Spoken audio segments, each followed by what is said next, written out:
గురువుగారు, నరనారాయణులు అంటే ఎవరు? నరనారాయణులకి కృష్ణార్జునులకి సంబంధం ఏమిటి? బ్రహ్మాండ పురాణం, బ్రహ్మవైవర్త పురాణం, విష్ణు పురాణం, దేవీ భాగవతం ఇత్యాదిగా గల గ్రంథాలలో నరనారాయణుల ప్రస్తావన పలుచోట్ల కనిపిస్తుంది.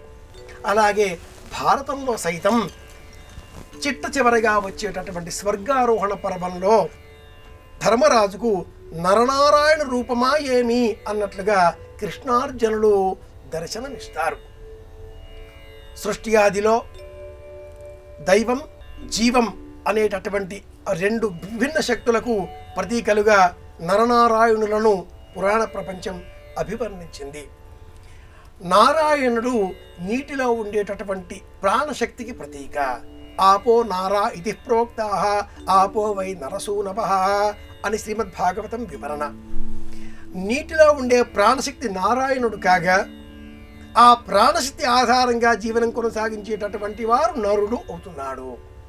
ఇరువురు తపస్సు చేసిగా వారి తపస్సును భగ్నం చేసే నిమిత్తమై రంభ మేనకలను ఇంద్రుడు పంపించగా వారు చేసేటటువంటి నృత్యగీతాది వాద్యములు, లయ విన్యాసములు నరనారాయణులను కదిలించలేకపోయాయి.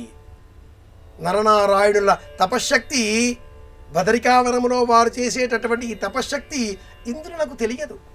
వీరే ఆ సాక్షాత్తు శ్రీమన్నారాయణ స్వరూపం అన్నది కూడా తెలియని స్థితిలో శ్రీమన్నారాయణమూర్తి తన తొడపైన ఇలా చరుచుకొనగా అందులో నుంచి ఉద్భవించినటువంటి అప్సరస ఊర్వశి. ఊర్వశి రూపయౌవన లావణ్యములను చూచి రంభ మేనకలు తిరిగి వెళ్ళిపోగా ఇంద్రుడు వీరు శ్రీమన్నారాయణ స్వరూపమే అనే జ్ఞానాన్ని అప్పుడు కలిగినాడు అని మనకు పురాణ ప్రపంచం అభివర్ణిస్తుంది.